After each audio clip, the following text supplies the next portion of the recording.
Pakistan Peoples party نے سندھ میں عام انتخابات کے حوالے سے اپنے ٹکٹوں کا اعلان کر دیا۔ 10 سے زائد پرانے امیدواروں کو نظر انداز کر دیا گیا، جبکہ نئے چہروں کو بھی میدان میں لایا گیا ہے۔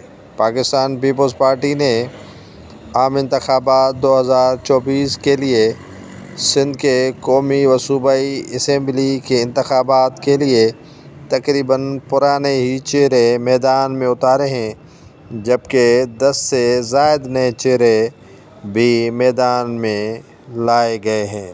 پاکستان پیپلز پارٹی نے خیرپور میں قومی اسمبلی کی تینوں نشستیں 2018 کی طرح انہی کو فراہم کی ہیں جو پہلے لڑ رہے تھے۔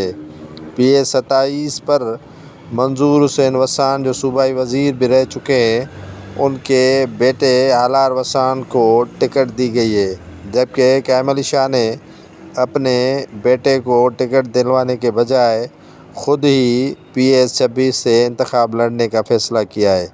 اسی طرح گھوٹکی سے مہتاب کھانڈر کو ٹکٹ نہیں دیا گیا، وہاں پر PTI کو چھوڑ کر PP میں شامل ہونے والے سردار شہریار شر کو الیکشنی ٹکٹ دیا گیا ہے۔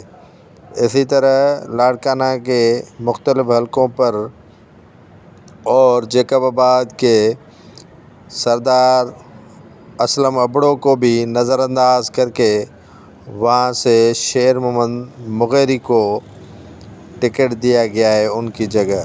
تو اسی طرح پاکستان پیپلز پارٹی نے ٹنڈو محمد خان ٹھٹا لاڑکانہ، نوشہر و فیروز، گھوٹکی اور دیگر حلقوں میں اہم تبدیلیاں کر دی ہیں، اور خیرپور میں بھی کچھ نشستوں پر نئے چہرے لائے گئے ہیں، جبکہ پرانوں کو بھی اکوموڈیٹ کر دیا گیا ہے۔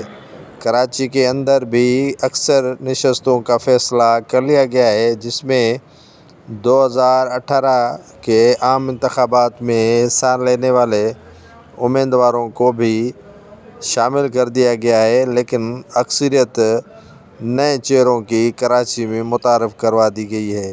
پاکستان پیپلز پارٹی کے کئی رہنما ٹکٹوں کے تقسیم پر پارٹی قیادت سے نالاں اور ناراض نظر دکھائی دے رہے ہیں۔